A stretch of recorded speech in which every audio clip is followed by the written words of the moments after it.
Hello and welcome to Media MD, your fortnightly Doof Network dose of media that you have somehow missed. I'm Reuben Morehouse. And I'm Elliot Diebold. And this fortnight we are joined again by Doofimus Prime Matias from Do the Right Thing. I think Elliot already made that joke on Do the Right Thing as well. Oh, I told Reuben to make it again here. Okay, great. Yeah, see, we got production value here.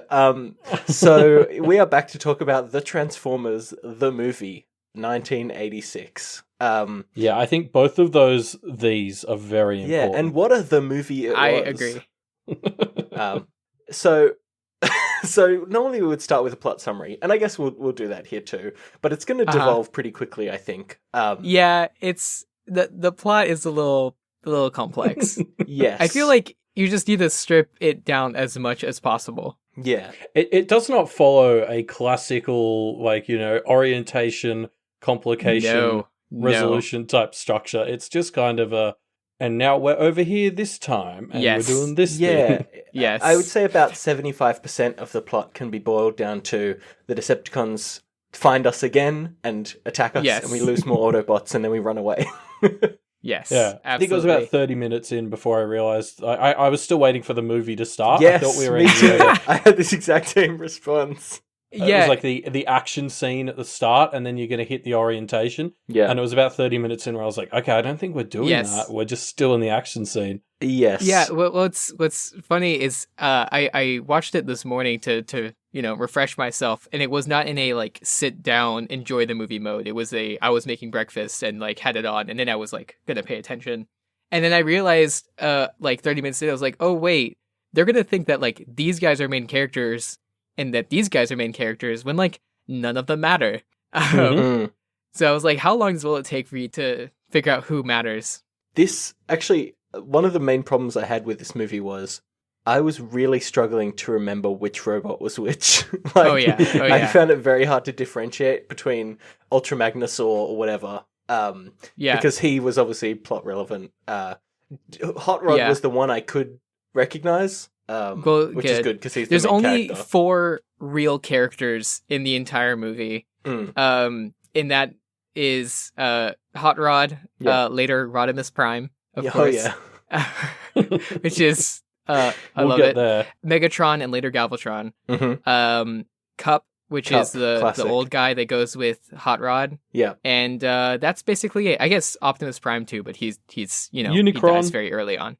Unicron, of course, yes. Yeah, what about that's it. Beastatron? What was his name? The T-Rex that was horrible and annoying and the worst. Oh yeah, Grimlock. No, excuse you, Reuben. Grimlock is the reason this movie is good.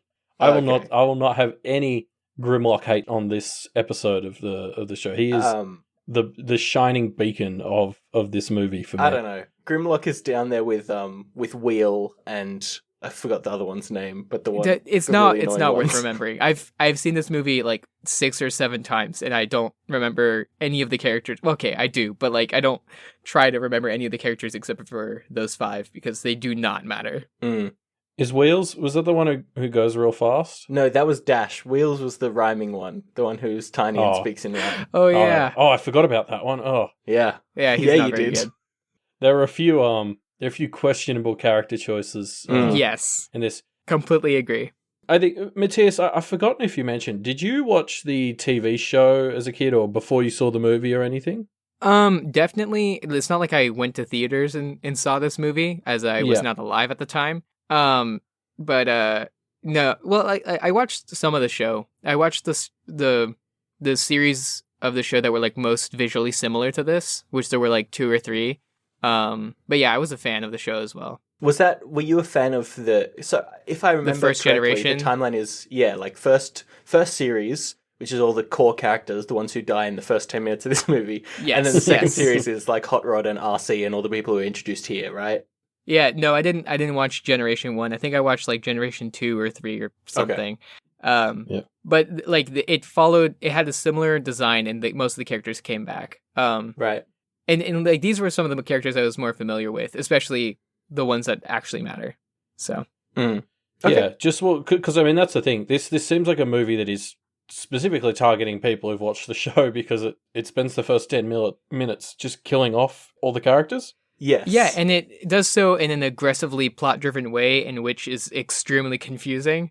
So if you want to just like do a real quick plot summary over the first 10 minutes, we could do that. Sure. Let me go over it. So basically, the movie opens with this giant egg with a beak, and it goes to some robot planet that isn't the main robot planet, I don't think, but is another robot planet. No, it seems like all the planets are robot planets except for Earth, where basically people on Earth seem to dress in robot suits anyway. Yeah. There's only 2 humans in the entire thing, so I always question whenever we have to go to Earth. This is the most boring place. Robots Please meant to go be somewhere in else. disguise, but they're just like out and proud as robots on Earth. That was what my sister said the first time the little boy came on screen. She was like, "Wow, that robot's got a really good disguise." Nice. But it's I feel like the human characters are basically only included as like that very surface level, like, see kids, this could be you. Yeah, I remember even as a kid wanting him to just get off screen at all times. I was like, I don't, this is awful. Well, okay, not awful, but like all the other characters are far more interesting at all times, so. Yes. Okay, so, all right, slow down, guys. This big egg, named Unicron and voiced by Orson Welles, comes and eats this planet, and that's the start of the plot. And then it's horrifying. It is. It's really dark. Yes. Because they show us, like, footage of this planet, and there's, like, a mall, and there's just families in the mall, and we watch them kind of get absorbed by Unicron. And it's like, okay, we're doing this in a kid's movie, I guess. And they're trying to get away, and 2 ships fly off, but one gets sucked back in and, like, calls out the name of the people who escape, and it's pretty great. Yep. And then we cut to a big robot doing some fishing, and we're introduced to the rest of the Transformers that we know and love. Or you skipped a little bit, I think. Sorry. There's another ship. You forgot Moonbase 1 and Moonbase 2. Yeah. So there's another ship full of This is where Autobots, it gets very confusing. And then some Decepticons ambush them and steal their ship and kill them all. You skipped another scene. Did I? Oh my god, how many scenes are there? So you know what? I can summarize it, as I've seen it many times. I'll do it very quickly. So we start off in this extremely confusing part where a bird Decepticon that's shaped like a eagle flying into the moon base and then like spying on Optimus as he says we need more Energon cubes, so go to Earth. And then the bird flies back to Megatron and is all like, hey, and it's a cassette and it plays in someone's one of the Transformers turns into a boombox and plays the cassette out. There's a lot of cassette-based Transformers. Yes. I didn't realize there were so many. I loved it. I love it so much. And then that's when the Decepticons go and attack that ship of Autobots and kill, I think it's Ironhide and someone else as well. And with smoke billowing from their mouths as the light fades from their eyes. It's magnificent. So are those TV show characters? I didn't know who those were. Ironhide has been my favorite character forever, and he dies very, very fast in this. Yeah, I didn't realize that was actually meant to be a named character. I just figured that was like a red shirt death. No, these are primo Transformers. So the Decepticons take this Autobot ship, use it to sneak into what I think is called Autobot City, and basically attack and murder many of the Autobots. Optimus Prime and Megatron have like a fight in which they both are mortally wounded from.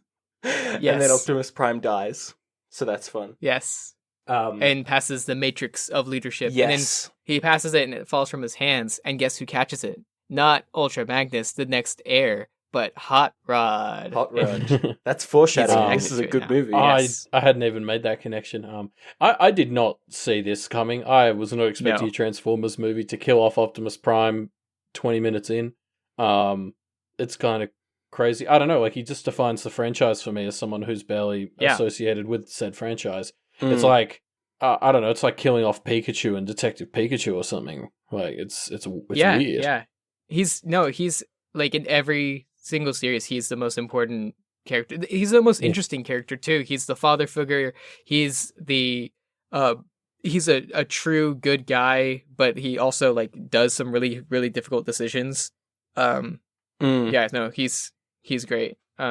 yeah, he dies super early. He does die fighting Megatron like a badass, but and Megatron also dies from his wounds in this battle, or is going to die and then gets like resurrected by Omnicron into Galvatron. Sorry, yes, yeah, these names are just nonsense. What are you talking about? This Galvatron bit is just so blatantly like, hey kids, that Megatron toy you have, that is so 1985. You got to get Galvatron. Like, it's the same person. He's just got a new name because that means they can market it as a new toy, and it's so blatant. The other Decepticons that they throw loose from the ship also become like Galvatron's new lieutenants. Yeah. And they're also like new Transformers that are ready for in stores now. Yeah.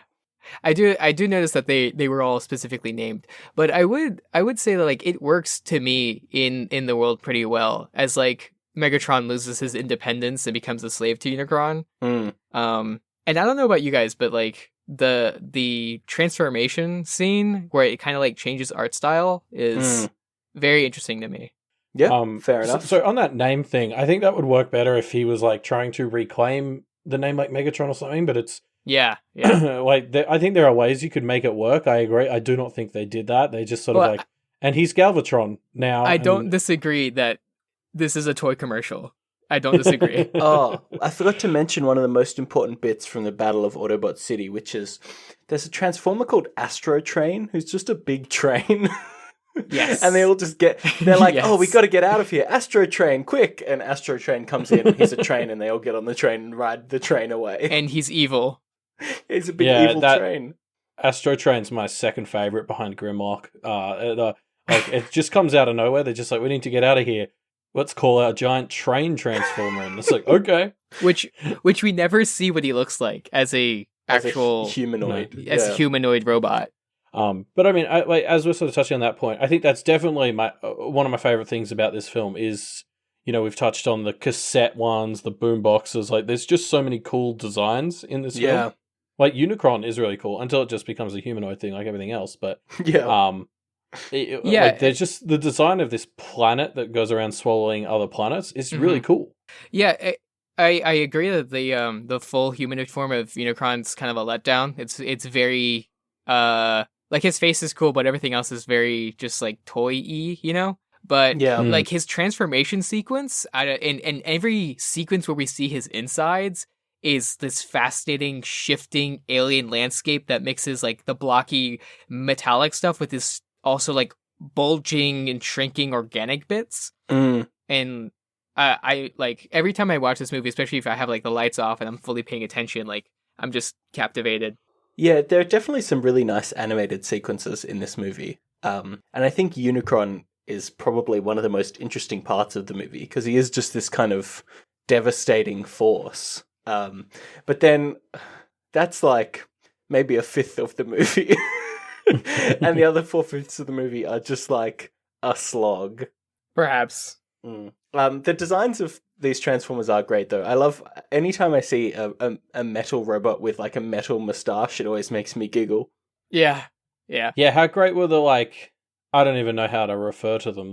The ones that were on the planet in the second half of the film with the wispy mustaches. Yeah, is that what they're called? The biker bots. Yes, is what I was referring to them as in my notes. Yeah, biker bots works. Yeah. They were hilarious, especially because the stupid universal greeting works on them. That whole bit is so great. So yeah, and they talk like TV. Well, yeah. So these Eric Idle voiced robots. I guess let's continue the plot. So at this point, the Autobots basically splinter into two groups and are running away from the Decepticons. One group, I can't really remember what happens to them. The other group gets imprisoned. Who knows? Eventually they reunite and they use this universal greeting, which is bar weep, grahna, weep, ninny, bong, and it helps them make friends, and then they kill Unicron. Yes, and at some point, the Decepticons get the matrix of leadership, and they take it to Unicron, and they have to get it back because Unicron's about to eat Cybertron entirely, which also at that point is completely Decepticon controlled. So really, the Autobots should be like, okay. Yeah, and Galvatron tries to like usurp Unicron, but just kind of fails completely.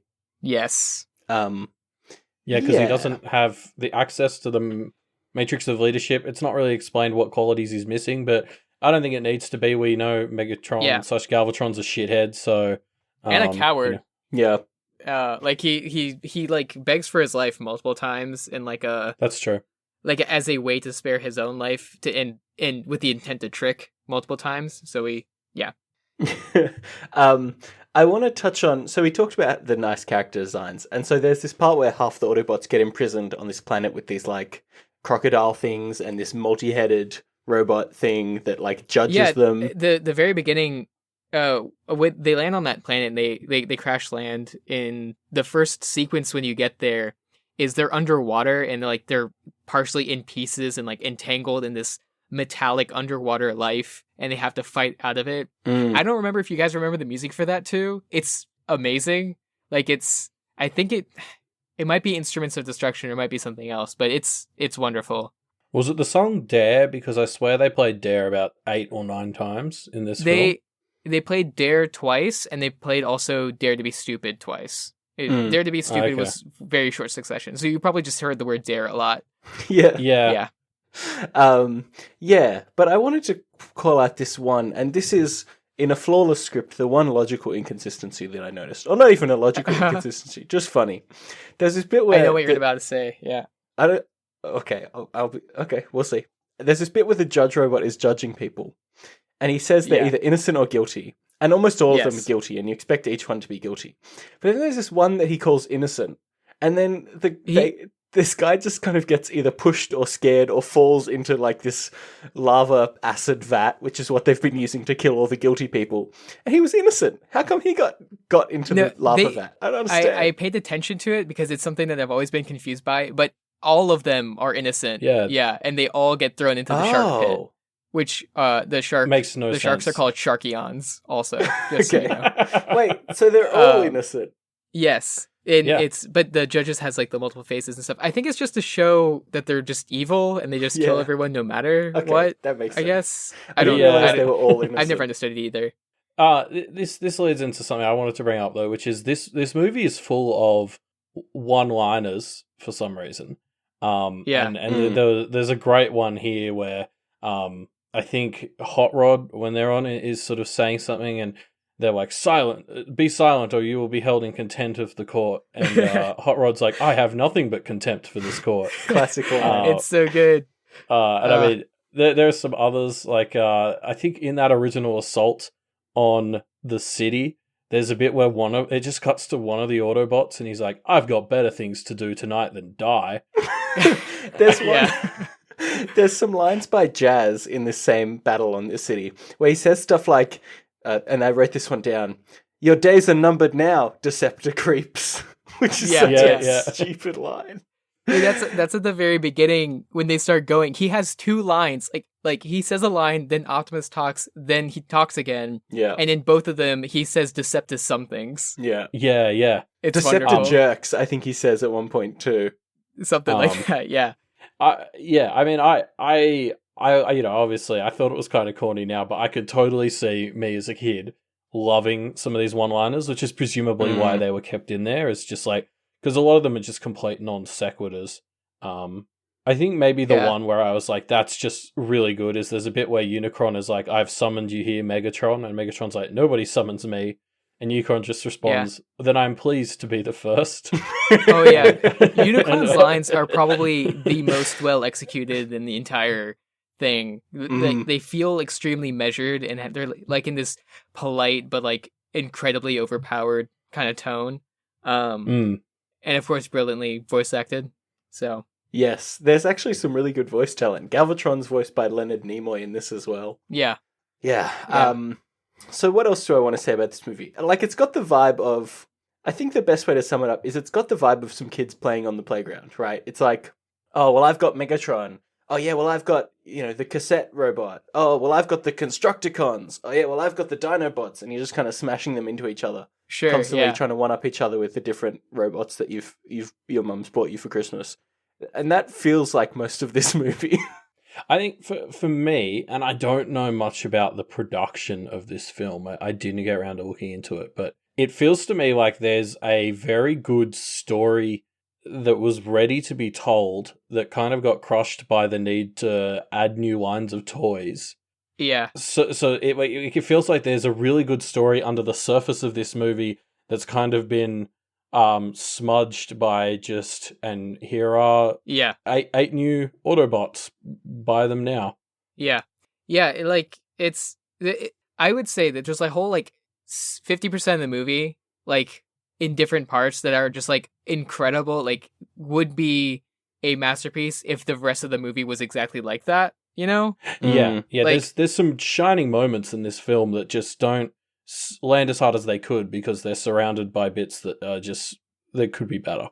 Yeah, I remember I was looking at, there were some intense moments, and then we'd have like a complete tone shift as we switched off to like some weird other thing. And then, of course, there's other questionable choices. Like, there's the token girl transformer, which is like, why? I'm just glad that there wasn't like a romance. That would have been so much worse. But the Transformers are age-ended, aren't they? They're not. Yeah, exactly. Yeah, that's my point. I'm not saying that there shouldn't be female representation in Transformers, but like, I know she's a pink Transformer, like a pink robot. Yeah. She's very clearly coded to be the female Transformer. Yeah, and again, I don't understand why gender even has to be a factor in Transformers. Like that seems like a bullet they didn't even need to dodge. How do Transformers reproduce?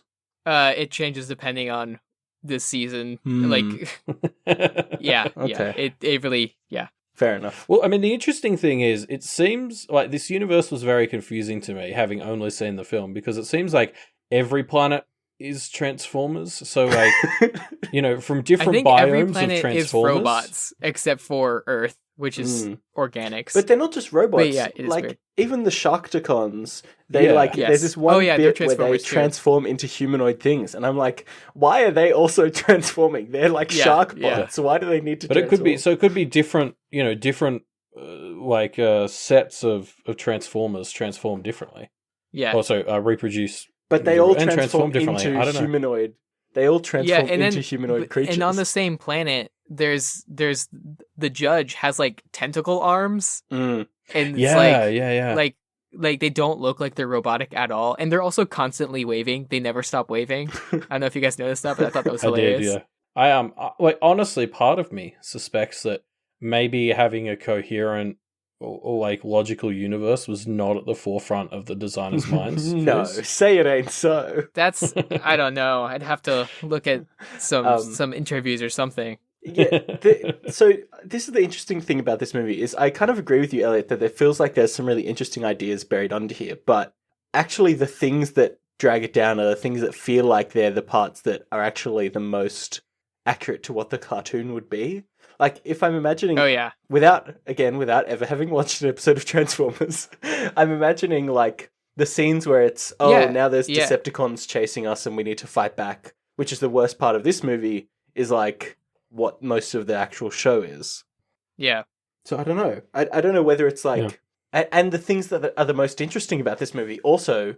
The fact that, it's Unicron and he eats all these planets and kills all these named characters, like, these are the decisions that were motivated by the fact that they needed to get rid of the old toy line and bring in the new toy line. Yeah. So it's actually the... Yeah, but you could have made it work. I think there could have been more effort put into... I actually think the Optimus Prime thing, it becomes a plot point, and it's actually done pretty well. Like, It's actually really well done, yeah. Yeah, the killing of Optimus is an example of how it can be done right. Yeah, that's true. But then, like, that only exists... Like, what I'm trying to say is, the bits that we like are the bits that only exist because they're introducing a new toy line. And the bits that we don't like are the bits that are actually the most loyal to what Transformers is. So they should have gone more with it. They should have not worried about Transformers, made it more about selling new toys, and then it might have been even better. The movie can open with Cybertron getting eaten by Unicron. Yeah. And then there's another planet of Transformers that's separated thousands of years ago that swear vengeance. Yeah. And they're all, just the same thing but different colours and twice the price. And Hasbro, call me. Well, for real, I mean, I would actually fully support a remake of this particular Transformers movie, Like, a remake where you take the ideas and the theme, like take the general trend of what's going on here and the things that are done well and try to recreate it, but execute it in a actually well written script. Yeah. But okay, so besides these things, like we can all very easily agree that this is not a this would never win an Academy Award. No, of course. I would like to talk about just like the simpler stuff that it does well. Okay. Like for me, the score is like I mentioned this in the prescription, but I listen to it to get like pumped up and happy, like because they're so upbeat and like I don't know. I mean, obviously, I'm extremely biased because this is something I watched a lot as a child, but yeah. No, I agree with you. I found myself really enjoying the music, both the score and the like licensed songs. Yeah, no, I completely agree. Like the soundtrack was a banger. Yeah, it was nice. It was very like electro, which is definitely my style. Yes. Like there's some like I was paying attention this time of like where they come back, right? So you have like The Touch, which is like the climax song, like comes on when Optimus first comes on and like saves the day, and then it comes on at the very end when victory is happening and Hot Rod is using the Matrix of leadership and Unicron blows up and all that. So like it directly like ties that emotional like it's Optimus Prime, hell yeah, as he like when he first comes on the scene. I don't know if you remember this, but he transforms from his truck part, which the actual like back part of the truck does not matter whatsoever, but the trailer doesn't matter whatsoever, but he has it, and he like flies up and like does a flip, and as he's coming back down, he like shoots like 10 guys. It's great. And then later on, Hot Rod is doing his thing, and it's got the same feeling. It's awesome. Yeah, this movie definitely had a fun vibe. Like the kind of feeling of this movie was, I think, one of its strengths. And like, it is just fun to see all these robots transforming into different things and battling each other. Like there is a part of your psyche that just appeals to. Oh, there's a reason Transformers is even still quite successful today. It's because that fundamental premise is just really fun. Like there's just the idea of giant robots that transform into different types of giant robots and they shoot each other a bunch. Like it works. Yeah. Okay, I want to pull out two other nitpicks that I have here, and this is just going to be the whole thing. We'll address So first of all, Megatron transforms into a gun? Is that is that normal? Yeah. Yes. I never understood it at all because it makes him like unable to actually do anything himself. He has to like jump into Starscream's hand so that Starscream and also, can shoot him. I figured it was a power everyone play. already has a gun, but like it's pointless. Yeah, no, it's awful.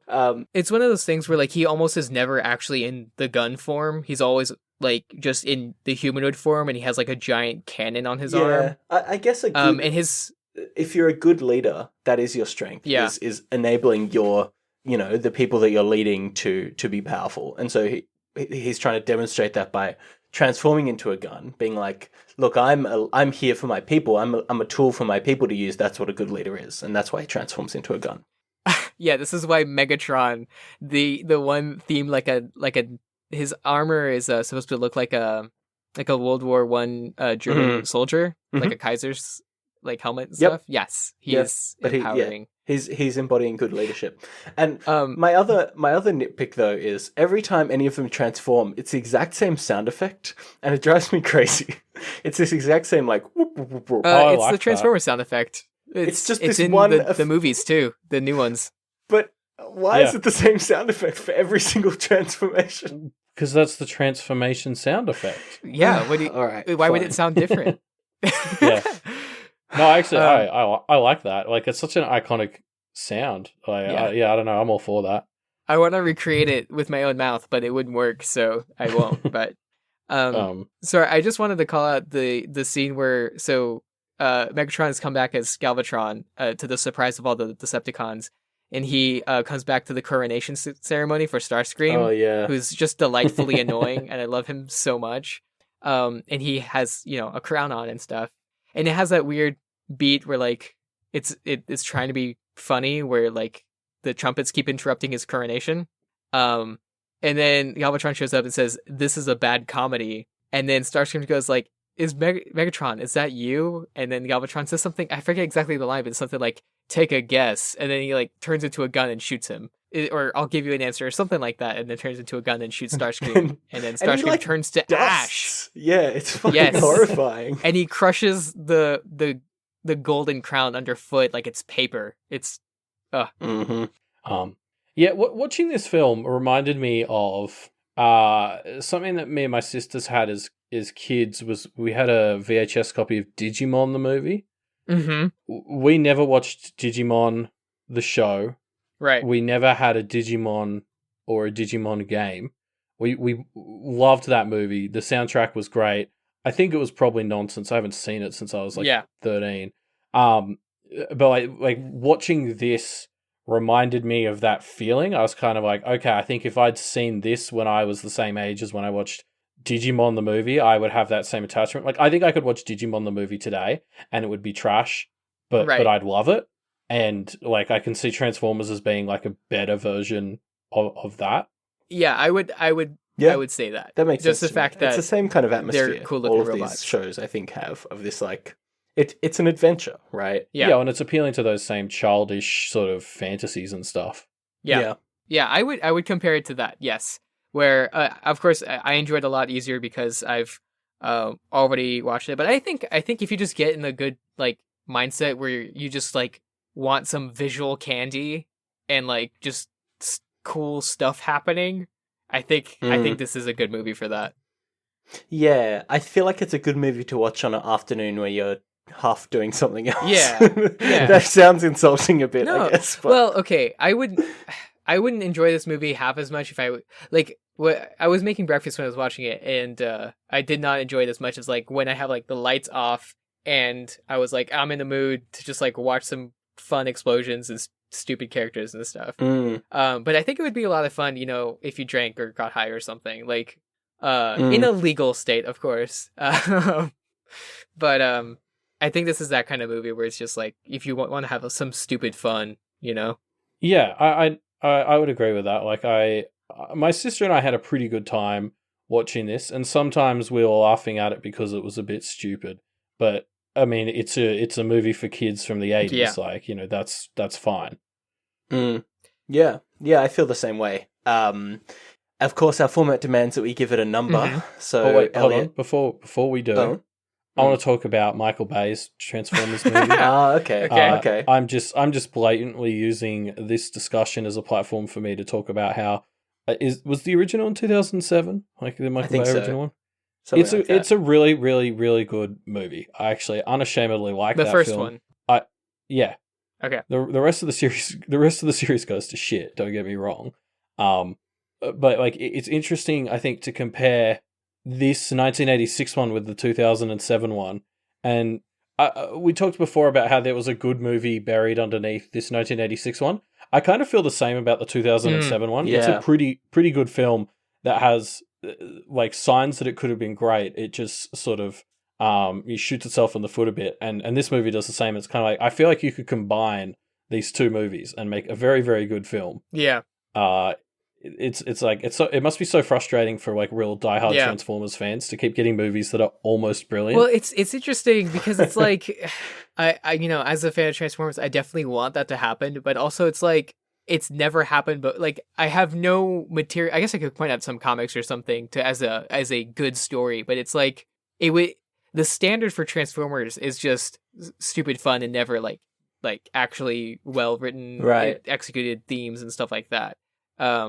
But yeah, that's interesting. I remember liking the movie, but also being disappointed by it because it wasn't in the same kind of style. Interesting. So you're saying the standard for Transformers has always been unrealized potential? Yeah. I don't disagree. Yeah. I would go so far to say. All right. Well, you said it, not us. So direct your angry emails to dotherightthingcast@gmail.com. I have a whole Humble Bundle. There was a Humble Bundle for like a bunch of Transformers comics, and I still like own them, but I've never actually read them because they're all digital, and I haven't figured out a way to comfortably read digital comics. Well, I had Transformers War for Cybertron on PS3, and that was actually a kick-ass game. It was like just a third-person shooter, but you could transform into vehicles, and like as a game mechanic, that was actually fantastic. Yeah. There was a video game for the 2007 Michael Bay Transformers movie, and it's actually like a lot of fun. I mean, obviously, as an adult, I probably would find some of the mechanics and the story probably a lot more annoying, but it was a lot of fun because you would play as different Transformers with different styles of play. There was one whole area where you would play as there's the Scorpion Transformer in Decepticon in the movie. Yeah. And like you would swim through the sand. It was very interesting.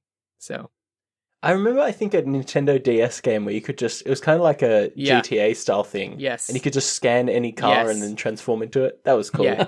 So like there's a lot of like interesting takes on it. It's just like it never goes all the way in the story department. But none of them ever land properly. Right. So what score reflects that attitude of it could be good, but it just falls a little bit short? I mean, for me, I want to give this a 7 out of 10. All right. I think for me, it's a 6 out of 10. I understand. There were just too many parts that drove me crazy, especially Dash and Wheels. Oh yeah, they're awful. The two most annoying robots. Yes, they're terrible. Honestly, I would say, like, other than the 5 characters I've said a couple times, like when they split up into 2 groups, right? One is Hot Rod and Cup, and then the other one is Hot Rod, Cup, and then the dinosaurs, and the other one is everyone else. Yeah. Just the everyone else should have just blown up because it was so utterly pointless. The only thing that redeems that whole half is the Junkions because they're just so fun. But they are fun. Yeah. Oh, sorry, we forgot to make fun of Rodimus Prime as a concept. So let's just quickly fit that in. I don't know why they felt that he had to be Imus Prime something. I mean, he could have just been Hot Rod Prime. It's on multiple levels because when he does the transformation, you can barely tell, right? He barely changes at all. I don't actually know if he does, but I just assume he does, right? And Rodimus Prime sounds awful, of course. And then in addition... Yeah, what is that? That's not a thing. And then he turns into a truck version of his normal transformation. Yeah. But his normal transformation is of a very fast, sleek-looking car. So it looks terrible as a truck. Yeah. If you picture the word Rodimus and how clunky and unwieldy that is, that's what his car form looks like. Yeah. Yeah, good movie though. Thanks for bringing it to us, Matias. I'm so glad that you enjoyed it on some level. Yes. Now, Elliot, it's time for you to tell us about what we'll be talking about next fortnight. Yes. So I've ummed and ahed on bringing this one for a long time, and I finally decided to do it. I love a good preface to recommendation, a good couched recommendation. I'm bringing the TV show that was on Fox called New Girl. Mm-hmm. Which I'm assuming a lot of people, even if they haven't seen it, have maybe heard of it. Yeah. It ran for 7 seasons, didn't it? Yeah, there was sort of a shortened 7th season to finish it off, kind of similar to Parks and Recreation in that regard. So it went on for quite a while, and I guess part of the reason that I've ummed and ahed about bringing this show is because kind of like any sitcom, it has a bit of a slow start. I rewatched the first 3 episodes in preparation for bringing it today, and it's just and I mean this is the same with all the even Community, which is one of my favorite sitcoms of all time. The first few episodes, when you're not already invested in the characters, just don't really hit you very hard. Yeah. So I'm worried that New Girl may not suit our format super well. Because, if you don't manage to get through too much of it in the 2 weeks, you may not make the connection with the characters that is really what makes this show so good. Yeah, I mean, how plot dependent is it as a show? I mean, not particularly. If you jump ahead a season or 2, there will be new relationship statuses, maybe a new character who's around for a season or 2, that type of thing. But, sure. That's going to be a minor inconvenience at best. But then at the same time, I don't know how much. I think the writing and the acting and the jokes all definitely improve in the later seasons. But I don't know how much of that, might not land quite as hard if you don't have that history with the characters. Because more than any other sitcom that I can think of, what makes this for me is how much I loved each of the main characters.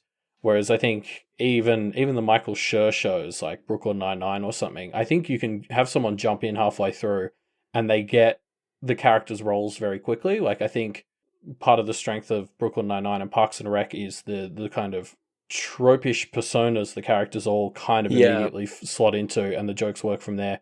Whereas the characters in New Girl, maybe apart from Zooey Deschanel, who's my least favorite character anyway, they're all kind of a bit offbeat and different, and there's a little bit more subtlety to them, and I think it takes them a bit longer to find that and grow into it than some of the others. So the only thing I know about New Girl is from this one scene in Brooklyn Nine-Nine where there's a crossover. Yeah. Which stuck out to me as very, very strange at the time. And I guess we'll see whether I think that after I've watched some New Girl, but it was a very weird thing to happen.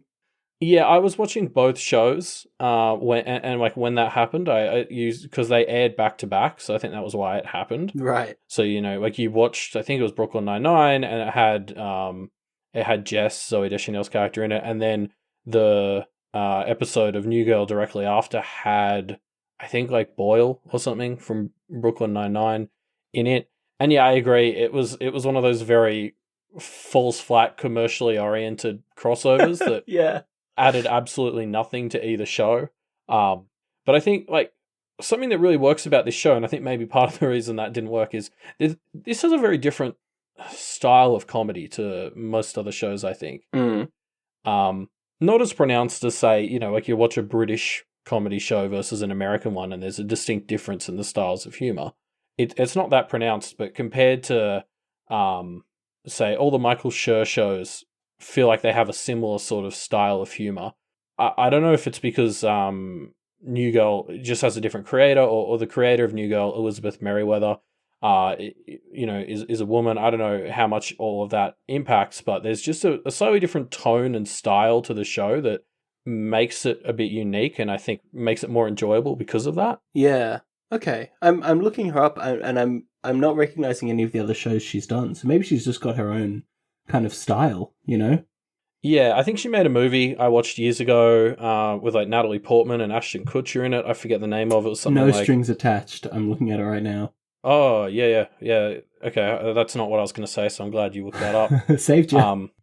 Yeah, so I know she's done some other stuff. I think New Girl's one of her biggest ones, but I don't know. It's just different enough from most of the other American shows. I'd compare it to Community. Okay. Community feels different to everything else, and New Girl feels different in a similar sort of way, where it's just got its own sort of unique style. And again, I want to preface this by saying I think it takes a while to find that. Watching these 3 episodes again recently, I was kind of this feels like a version of the show that hasn't quite found itself yet. Is it the same, Community is very much like a fast-talking, witty kind of style, right? Is that what New Girl goes for as well? No. New Girl's style is... Man, I'm trying to think of the words to explain it. Hopefully you'll do better in 2 weeks. Yeah, sure. Maybe we just leave it and we'll get to it in a fortnight. Yeah. They definitely favor the sort of somebody says something like, that's the time blah, and then there's sort of a random non sequitur cut back to something ridiculous that's happened in the past. I think Family Guy used to do that. Yeah. I vaguely remember. I think New Girl does a really good job of it, but the rest of the humor is sort of just defined by, again, the characters. They're so weird. Yeah. But I also love all of them. Zooey Deschanel's, as I said, she's my least favorite. She's the one who takes the longest for them to find the rhythm with her. But even by the end, I sort of liked Jess's character. But the others, they're just so good. Okay, cool. Is there any other stuff to keep an eye on? You've touched on how you really like the characters. Anything else that you want to talk about before we get into it? No, I think, just really, I think the slightly unique comedy style and the characters are really what make this, for me, something that's worth watching. So, I guess we'll be back in a fortnight to see what we thought of New Girl. So, again, thanks for joining us, Matias, and thanks for staying quiet while we did the other part of the show that doesn't super involve you. Yeah, I found it fascinating, especially because I've never seen New Girl, and won't, so... Yep. That's why you're not going back next week, because you don't have to sit through it. Yes, so if you would like to get in touch with Matias, how can people find you, Matias? You can, I never plug my actual Twitter, but you can follow me at Matias AJ Mason. yeah, you can find us on Do the Right Thing. Jarvis and I, we write stories every week, and sometimes they're good, but usually our guest stories are pretty fascinating and fantastic. And Elliot's was this week. There you go. So it'll be almost like you're listening to this exact podcast again, but just Jarvis instead of me, which is, I think, a pretty good exchange. It's a different can we look flavor. into making that permanent? Yes, Do the Right Thing is another great podcast on the Duff Media Network. If you'd like to find out more about the Duff Media Network, you can head to the Patreon, patreon.com/Duff Media, where you can see all the great shows on the Duff Network. In addition, I also wanted to point out that Matt was on an episode a while ago as well. So if you just want to see the different... And Reuben, of course. I just skipped over you, who are on this call. Yeah, thanks. So if you want to see... hear some of the other Duff members and the stories that they wrote, please check them out. They're really, really, really good. Yeah, Matt's stories are always great. Yes. Yeah, they really are. And there's there's a bunch of other great shows on that Doof Network, so check it out. doofmedia.com. It's the place to do it. Mm-hmm. Yeah, also on doofmedia.com you can find links to things like leaving us a review on iTunes, or the other great shows, of course, but you can also help us figure out just who is Dr. MD, and why is transformation so humanoid? Elliot, why don't you tell the listeners this fortnight's clue? Rubber. Rubber, and we'll see you next fortnight.